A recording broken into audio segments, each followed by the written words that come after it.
Retrouvez en images au cœur du salon de l'innovation avec l'édition 2015 des trophées, de la compétition avec le championnat indoor de dressage amateur 3 et de l'évasion avec les rencontres du Festival des Chevaux du Sud.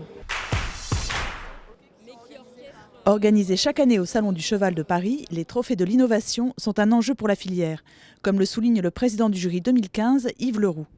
Je pense que sans innovation, l'équitation n'avancera pas, l'emploi n'avancera pas, le progrès n'avancera pas et qu'il faut absolument, on le voit bien, tous les développements au niveau des entreprises se font au travers de l'innovation. Il n'y a aucune raison que l'équitation ne soit pas comme le reste des entreprises et qu'elle ne progresse pas à travers de l'innovation.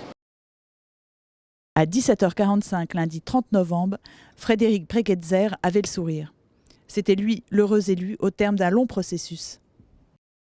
Les trophées, dans leur organisation, ça se déroule bien évidemment sur toute l'année qui s'est écoulée, à la faveur de reportages sur le terrain, de rencontres avec des concepteurs dans l'équipement du cheval, dans l'équipement du cavalier, dans l'infrastructure, et que nous estimons que leurs produits manifestent un côté ingénieux, innovateur, et on les invite à concourir à ce rendez-vous du Salon du Cheval de Paris, dont on se voit confier par celui-ci l'organisation depuis 2009.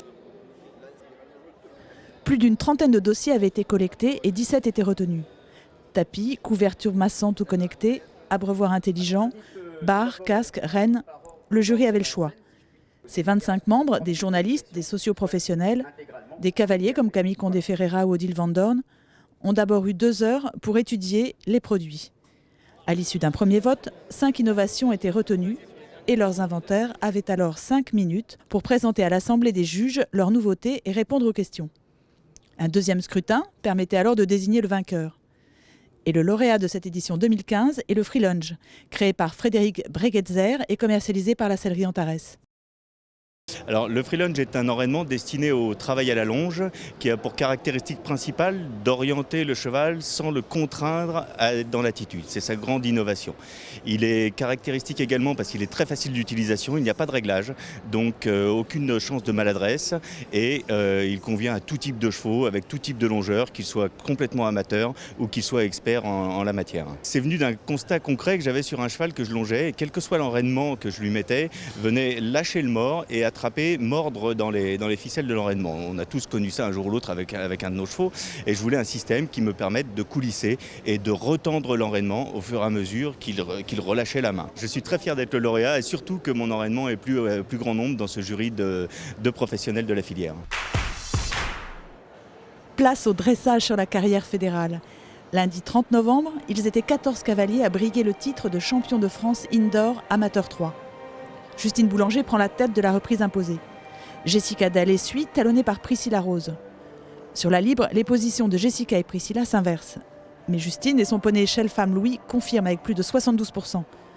Étudiante en droit, Justine s'entraîne au haras de l'Auture avec Claire Gosselin. Comment ça s'est passé aujourd'hui au salon ? Un peu compliqué à la détente, il a fallu que je fasse quasiment 1 heure. Et finalement, il a été adorable en piste, un peu ému forcément, parce que c'est quand même un milieu un peu stressant pour eux, mais sinon il a été très bien. C'est quoi ses points forts ? Ses points forts, je dirais son mental quand il a décidé et son galop. C'est la première fois que vous montez ici au salon ?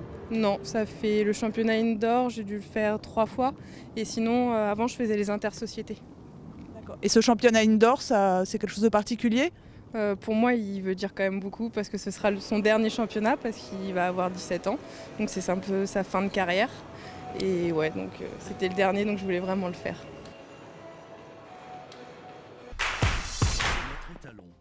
On est à Paris, il fait gris et vous avez envie d'évasion, de nouveaux horizons, de cinéma, de livres, de culture, de découvertes artistiques. Alors rendez-vous sur l'espace conférence du salon. Tous les jours, Didier Parmentier vous propose projections et rencontres, en écho au Festival des Chevaux du Sud qu'il a créé. Alors le Festival des Chevaux du Sud a lieu chaque année au mois de juillet en Camargue pendant la Feria du Cheval, le week-end du 14 juillet. Il a été créé il y a 5 ans et on a amené sur la Feria, qui est un énorme événement festif avec des chevaux, du spectacle, voilà, des chevaux partout dans les Saintes et en Camargue. Et on a amené le côté culturel avec un festival de films, un gros salon du livre où on reçoit des auteurs, une trentaine d'auteurs à peu près chaque année, et puis des expos, des rencontres avec des artistes, voilà. Et depuis 3 ans maintenant, le Salon du Cheval de Paris nous a demandé de venir avec une partie de la programmation du festival et de créer sur le salon aussi des rencontres avec les réalisateurs, les auteurs, les artistes. Pour la suite du salon, oui, il y a quelques temps forts, il y a des animations et des projections, des invités tous les jours, mais on reçoit vendredi Bernard Saxé sur le thème de tout le travail qu'il a fait pour le cinéma et le travail avec les chevaux au cinéma. Bernard Saxé, c'est quelqu'un qui était à la base cascadeur, qui a eu un énorme accident lors d'un tournage, qui est maintenant sur un fauteuil roulant, mais qui continue depuis toutes ces années à monter à cheval, à dresser des chevaux pour le cinéma. Et là, il vient nous parler du travail qu'il a fait sur le film En équilibre avec Albert Dupontel, où il s'est occupé de toute la partie cascade équestre. Et le dernier jour, dimanche, on reçoit, dans le cadre de l'opération Equistar, là, du Salon du Cheval, où il y a un concours de jeunes talents de spectacle équestre, on reçoit Frédéric Pignon et Magali Delgado, qui vont venir nous parler aussi de l'avenir de leur spectacle Equi qu'ils ont créé l'année dernière à Avignon et qui maintenant part en tournée internationale.